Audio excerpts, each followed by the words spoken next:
Heidegger thought that Western philosophy had gone wrong basically since the time of Socrates, which is, quite a long time.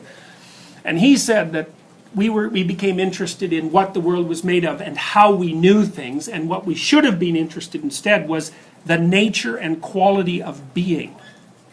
And what he meant by being isn't the objective world. What he meant by being was the manner in which you have experience. And so there are elements of being that aren't objective elements. And so I would say pain is a phenomenological reality, right? It's not something you can index it objectively, but the index is not the phenomena. And is your pain real?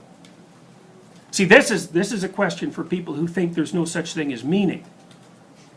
Like, you try to argue yourself out of pain and see how far you get. You might think, well, that's not the sort of meaning I meant. It's like, a negative meaning is a place to start, right? Because if something's negative and it's real, it does imply that there's something positive that's real. It might be harder to get a hold of. At least it's not pain, but pain, Descartes, and I'll close with this, you guys can have a break. Descartes implemented a method he called radical doubt when he went on his philosophical journey. And what Descartes looked for was one thing he couldn't doubt, because he was probably clinically depressed, and he was just doubting everything. It's like, well, how do I know the world isn't just a mirage made by an evil demon to obfuscate reality from me?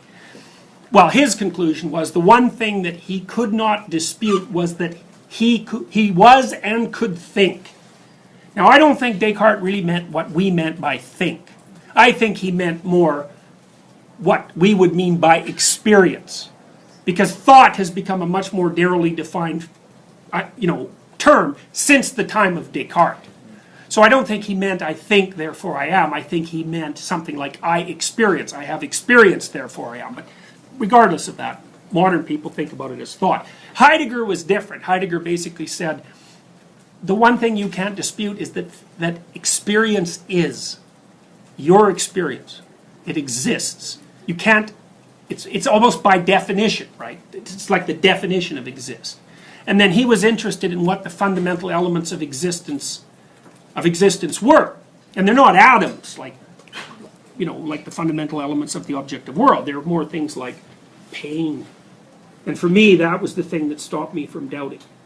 It's like, I cannot doubt the existence of pain. It seems real. And I might say it seems more real than anything else. Now, you might say you don't believe that, but I would say, I don't care what you think you believe. I'll watch you when you're in pain. And every single one of your actions will indicate that you believe in it. And not only that you can't not believe in it. Right? It's there, and it's there so much that, well, that's a meaning.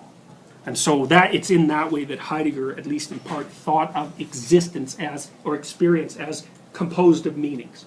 And so part of the reason that this course is called Maps of Meaning is because one of the things we're going to look at is the structure of meaning. And we're going to start with negative meaning because, from my perspective, look, you can doubt whether or not good exists. But once I'm done telling you about the things I know about human history, there won't be a single person in this room who thinks that evil doesn't exist. And you might think that's a bloody horrible thing to learn, but it's not. It's unbelievably useful because once you can establish something that you cannot deny, then you can move from that. And I think you can hypothesize that if you're capable of detecting radical evil, I'll tell you about Unit 731 at some point, or you can look them up yourself. I wouldn't recommend it, by the way. Once you can identify radical evil, and you think, well, that's just, beyond a doubt, that's reprehensible. There's no justification for that whatsoever, no matter what, whenever. Well, then you've got something to stand on. And you can start thinking, well, what's the absolute opposite of that then? It might be, how is it that you could conduct yourself so that in your sphere of influence, the probability that anything like that would ever happen is reduced to the absolute maximum? Well, that's a reasonable moral question. And I don't think it's something that you can dispense with like a casual nihilism. I don't think a nihilist can dispense with it. Because even nihilists suffer. Thank God for that. It's their only source of potential salvation. Sometimes they notice it. oh, I'm suffering about all this nihilism. Maybe that indicates that there's something flawed in it. It's always possible.